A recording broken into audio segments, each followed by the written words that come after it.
Hey guys, Gina here, and in today's video I'm going to share with you how I write my book reviews.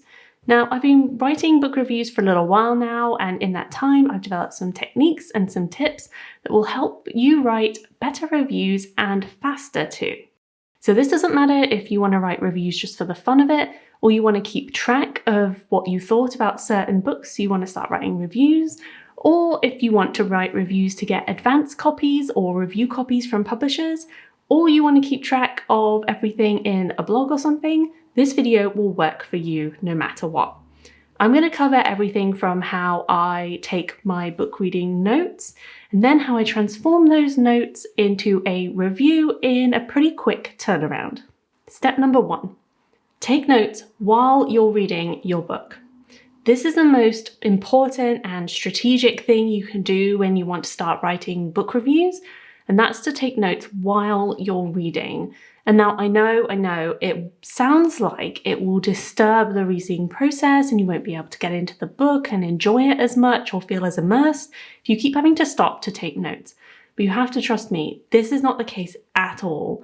Your notes will be quick and they'll be incredibly helpful later on. The purpose of taking notes while you're reading is so that you can actually remember the thoughts you had while you were reading at the end of the reading process.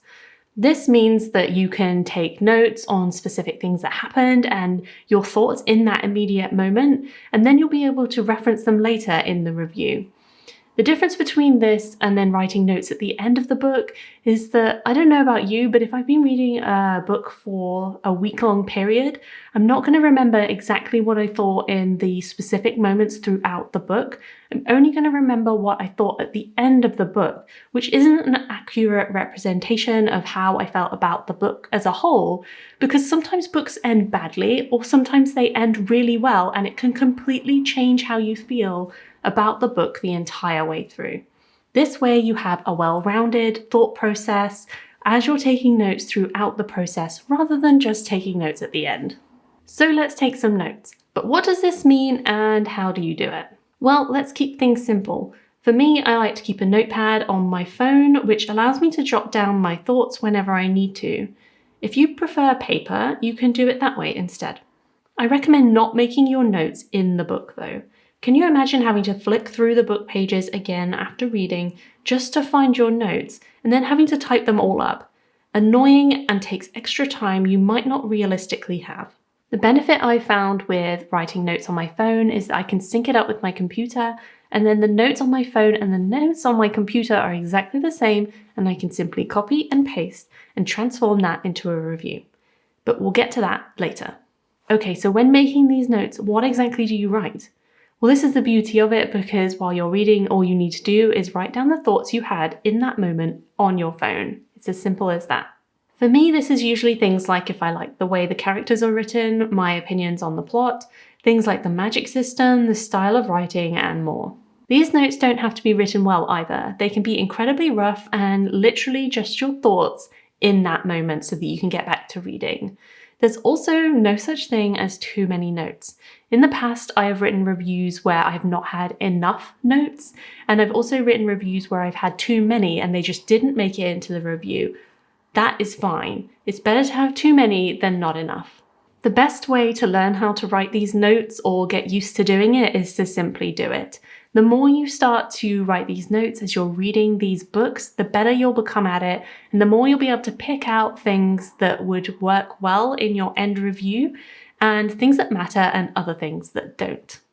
Also, don't forget when you've finished reading your book to write down your finishing thoughts in that note as well, especially if you have to wait a little while before you actually write the review. It's better to get your immediate thoughts down in that notepad. Okay, so the second step in this book review process is to take those notes and translate them into a review. So let's presume you have a note full of raw and unfiltered thoughts on your phone. Now let's translate that into a review. I do this in Google Docs because then that means that I have the Google Doc file on my computer as well as my phone for later use. So let's presume you're doing exactly the same. On the right-hand side of the screen, you'll see a little yellow square with a light bulb in. This is the note-taking app I use called Keep. I have a Google phone, so this is already integrated and set up. If you don't, you can simply access your notes either by sending them to yourself in an email or something, or opening up the online version of your app program. Once I click this, I can see all my note files. As you can see, I have one note file for each book I'm reading. So all I do is put the book title, start and finish date, and star rating in my Google Doc, and then copy and paste my notes right in.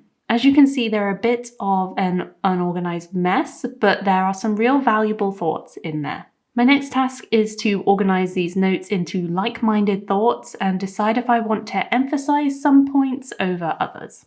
Once I've organized my thoughts, I'll start to rewrite sections and summarize a little better. This is the step that could take a little time if your notes are really rough.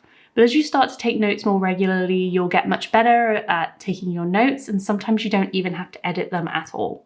In general, I like to try and be as fair as I can. While writing my notes, I have no filter. My thoughts are raw and I kind of like it that way. But when I'm writing a review, I try to keep the author in mind. My job isn't to write a negative review, it's to write a fair and professional one that can highlight things about the book I didn't like. There's a difference.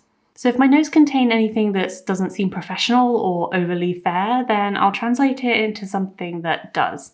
The meaning is still there, but my thoughts are now more balanced, if that makes sense.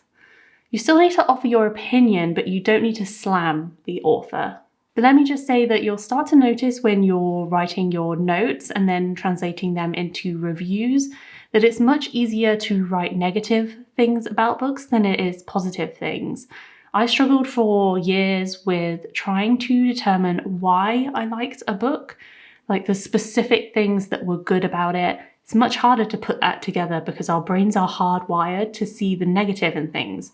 So make sure you take that into account, and if your review seems overly negative, make sure to think about the things that you actually liked about the book at the same time. The beginning of the review is really important, and this is where what you're going to do with the review or where you're going to post it will come into play. If you're posting it on your blog, then it's important to do a 1 to 2 paragraph summary of the book, spoiler free of course. But if you're posting it on somewhere like Goodreads or maybe even Amazon, there's not really any need to write a summary because people can just scroll up to the top of the page and see that summary there. So you can add it if you want, but I don't think it's overall necessary. And if you instead write a really good opening hook to your review, people are more likely to keep reading. I like to write my reviews with a 1 to 2 sentence almost summary of the review itself, or a hook to start with. This will give the reader more of an insight into your thoughts in a really short and concise way, and will hopefully get them to continue reading their review. Here are a few examples of how I've done my opening lines or hooks in a few of my past reviews. This book is what 5 stars are reserved for. I feel like the bar has been raised significantly and I'm not sure what to do about it. This review is for Gideon the Ninth, and the hook lets the reader know that I'm significantly impressed with this book and they will need to keep reading to find out why. Gallant surprised me partly because I didn't read the synopsis and partly because I'm not usually a fan of spooky reads. This opening shows a little bit more personality and lets people know that off the bat, even though I'm not usually a fan of spooky reads, I really enjoyed this. Again, encouraging them to read more to find out why. Once you have these things set, read through your review. Does it flow well? Do you think you've captured all your thoughts? And if not, this is where you add any extra things you think need to be added, and then make sure your review is well-rounded in general. You'll get better at this the more you start to write reviews, and you'll start to develop your own style too. I've seen some really good reviews that are completely casual and nonsensical, and I've also seen some really great reviews that are incredibly professional. Some are long, some are incredibly short. It doesn't really matter, it just matters that you're getting the thoughts you want to get down on paper or on Goodreads or wherever you're posting it, and that it's your style and your voice. How you write your reviews is completely up to you, but I'm hoping that this video will have given you some tips to write them slightly better and maybe even slightly quicker. But I would love to know from you if you have any additional tips to help people write really great reviews, then please leave them in the comments because I'm still learning and I'm sure everybody else is too. And I will see you next time for another video.